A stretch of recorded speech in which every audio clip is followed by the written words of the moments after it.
Welcome to van life. I am back from my crazy experience in Spain. Well, we are headed to Mexico. We are headed to Baja, and I've always wanted to go to Baja before I even had a van. It's a bit sad though, I won't lie. Leaving Snoop's puppies, realizing that I'm never going to see them again. So it's really hard. And everyone loves to keep reminding me that it's a choice, but this van is so cold in the winter. I do not want to be here in the winter, so off we go to do something I've always wanted to do.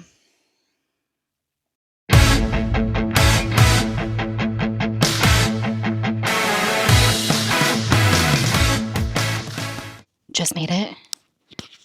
I have decided to stop driving, even though I've only been driving for a couple hours, because it's cold outside, and the next part of the trip is a mountain pass, so probably best not to do that at dark when the temperatures are so cold. So instead we are staying in the first Walmart parking lot of the trip. It's like 6:30, but I'm just going to make tea, I'm going to get into bed, and I'm going to go to bed, and we're going to wake up and have a long drive day tomorrow. Basically, I want to drive tomorrow until I get warm weather, so I don't know, but that's the plan. I'm just going to wake up and drive a shit ton tomorrow. I cannot wait to fill up my water tank. There are probably 30 semis behind me, just parked on the side of the road. I'm trying to get to Mexico alive. I really wanted to try and just get as far south today as possible, but I'm glad that I pulled over. It's just black ice, you know? Nothing you can do. So making the best of it, having breakfast. Snoop's taking a sweet little nap. We are officially at our camp spot. I was going to try and drive all the way to St. George, which is not much further, like an hour and a half. But by the time we got to the camp spot, the sun would have been set. And Snoop's been such a good boy being in the van all day. I mean, we started driving at 4:30, so I wanted him to get some exercise as well as myself, you know. I was listening to audiobooks today on the drive, and one thing that came up was doubt, and how oftentimes we're stuck in this in-between liminal space, and we don't know what to do, and that doubt leads to inaction, but that inaction is a form of action. It just doesn't get you anywhere that you want to go. It doesn't matter if you take an action in the wrong direction. That brings clarity. It's just you have to take action.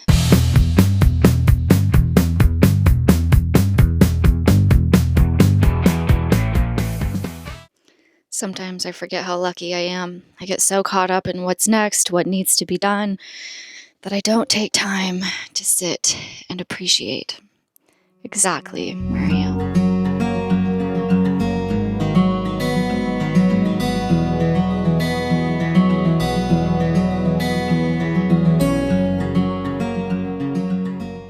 It's where we are camping.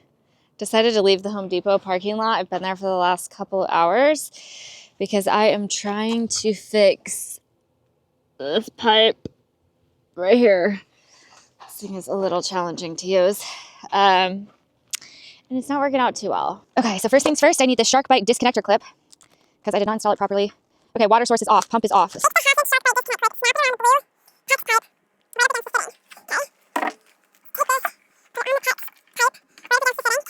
It's so hard to get my fucking hands in here.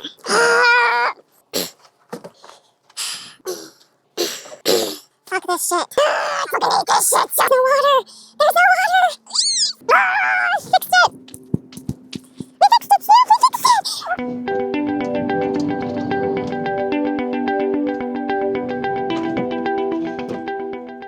Another day in Sin City, Las Vegas. Decided to delay Mexico just because I have some more van issues, and I want to make sure that the van issues are like okay before going to Mexico.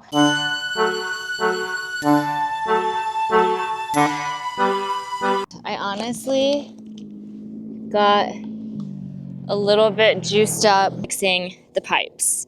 It felt really empowering to do so. And so now I'm going to install curtains. The first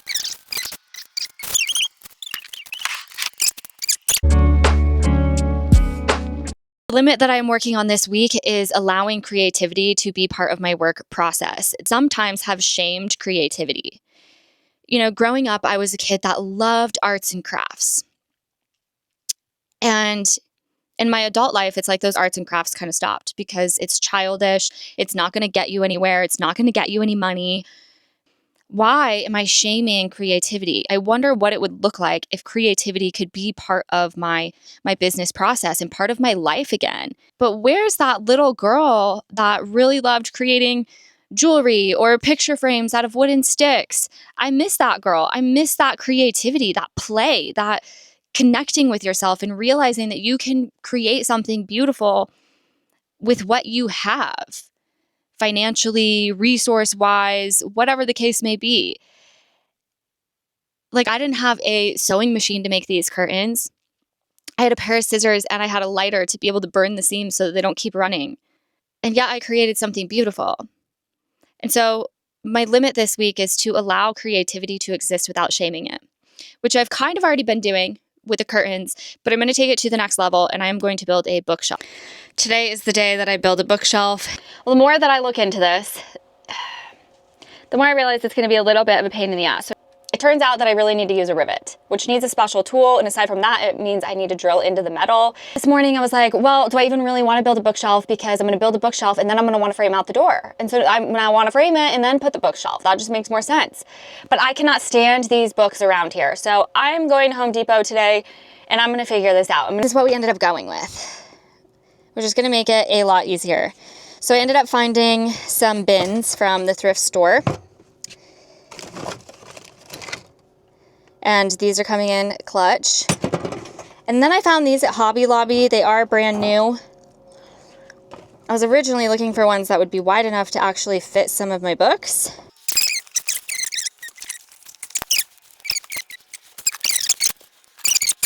It's just a reminder that we can do hard things.